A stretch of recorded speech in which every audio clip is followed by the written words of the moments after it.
The Midget, whose name was Markov Cheney, was no relative of the famous Cheneys of Hollywood, but people did keep making jokes about that. It was bad enough to be, by the standards of the gigantic and stupid majority, a freak. How much worse to be so named as to remind these big, oversized clods of the cinema's two most famous portrayers of monstro freaks. By the time the Midget was 15, he had built up a detestation for ordinary mankind that dwarfed, he hated that word, the relative misanthropies of Paul of Tarsus, Clement of Alexandria, Swift of Dublin, and even Robert Putney Drake. Revenge for sure he would have. He would have revenge. It was in college, Antioch, Yellow Springs, 1962, that Markov Cheney discovered another hidden joke in his name, and the circumstances were, considering that he was to become the worst headache the Illuminati ever encountered, appropriately synchronistic. It was in a math class, and since this was Antioch, the two students directly behind the Midget were ignoring the professor and discussing their own intellectual interests. Since this was Antioch, they were a good 6 years ahead of intellectual fads elsewhere. They were discussing ethology.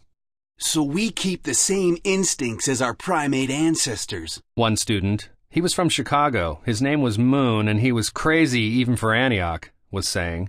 But we superimpose culture and law on top of this, so we get split in two, dig? You might say...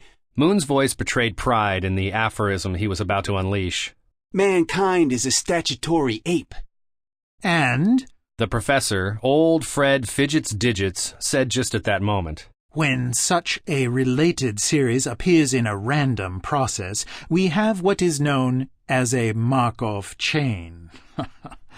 I hope Mr. Cheney won't be tormented by jokes about this for the rest of the term, even if the related series of his appearances in class do seem part of a notably random process.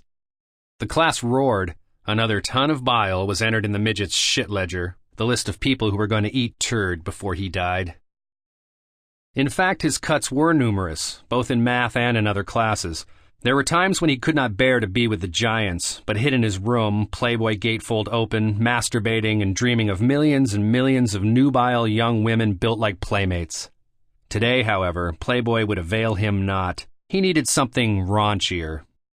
Ignoring his next class, physical anthropology, always good for a few humiliating moments, he hurried across David Street, passing Atlanta Hope without noticing her, and slammed into his room, chain-bolting the door behind him. Damn old Fidget's Digits, and damn the science of mathematics itself, the line, the square, the average, the whole measurable world that pronounced him a bizarre random factor. Once and for all, beyond fantasy, in the depth of his soul, he declared war on the statutory ape, on law and order, on predictability, on negative entropy. He would be a random factor in every equation. From this day forward, unto death, it would be civil war. The Midget versus the Digits. He took out the pornographic tarot deck, which he used when he wanted a really far-out fantasy for his orgasm, and shuffled it thoroughly. Let's have a Markov chain masturbation to start with, he thought with an evil grin. And thus, without ever contacting the Legion of Dynamic Discord, the Arisian Liberation Front, or even the justified Ancients of Mumu, Markov Cheney began his own crusade against the Illuminati, not even knowing they existed. His first overt act, his Fort Sumter as it were, began in Dayton the following Saturday. He was in Norton's Emporium, a glorified five-and-dime store, when he saw the sign. No salesperson may leave the floor without the authorization of a superior. The management. What? He thought. Are the poor little girls supposed to pee in their panties if they can't find a superior? Years of school came back to him. Please, may I leave the room, sir? And rituals which had appeared nonsensical suddenly made sense in a sinister way. Mathematics, of course. They were trying to reduce us all to predictable units, robots. Not for nothing had he spent a semester in Professor Sheets Kelly's intensive course on textual analysis of modern poetry. The following Wednesday, the Midget was back at Norton's and hiding in a coffee urn when the staff left and locked up. A few moments later, the sign was down and a subtly different one was in its place. No salesperson may leave the floor or go to the door without the authorization of a superior. The management.